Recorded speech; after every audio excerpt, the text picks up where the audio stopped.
More than 2 years of development and the sinking city is slowly approaching its release. There is still a lot of work lying ahead, but the hardest part is certainly behind us. Now we feel it's finally time to start showing some gameplay to the public. Luckily, we have a few great opportunities to do it, with gaming events like GDC and EGX Rest being right around the corner.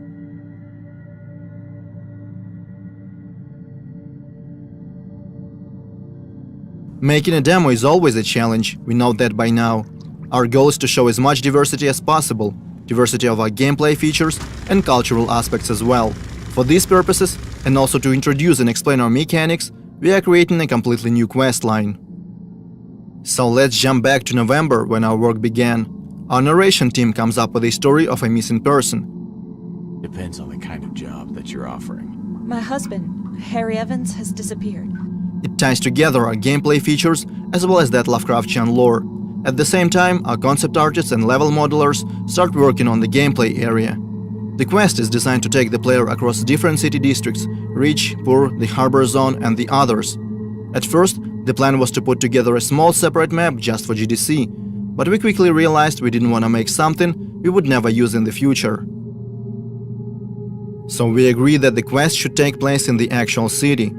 The problem is our full map is far from finished. It already has streets and buildings, but is lacking those small details that make a city feel alive. To negate that, we decide to border off the gameplay area and spice it up a little, add points of interest, vehicles, landmarks, and of course our monoliths.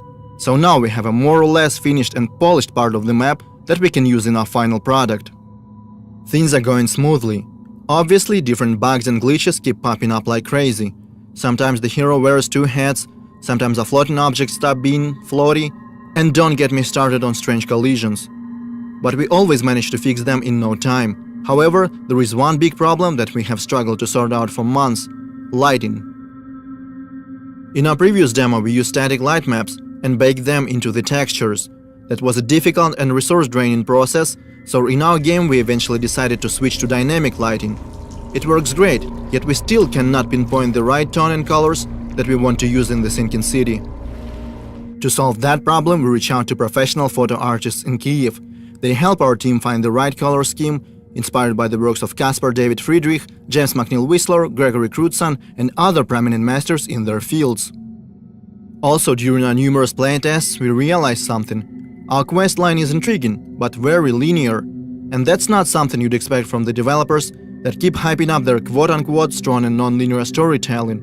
So our writers put together an alternative ending. I guess you could call it a good ending, available only for the most observant investigators.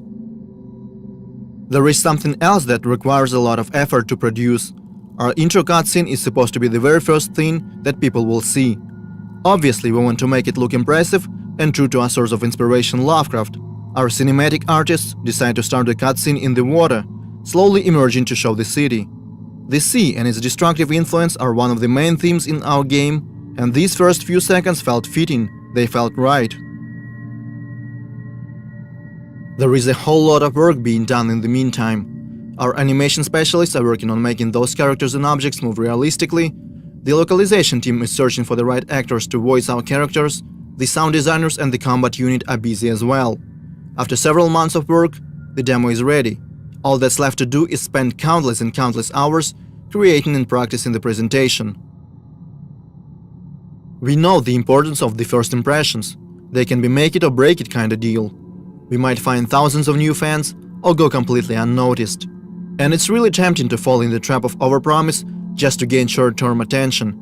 But there is nothing worse than being disappointed when the game comes out and feel like being lied to. So we decided to make a demo that is true to the game as possible.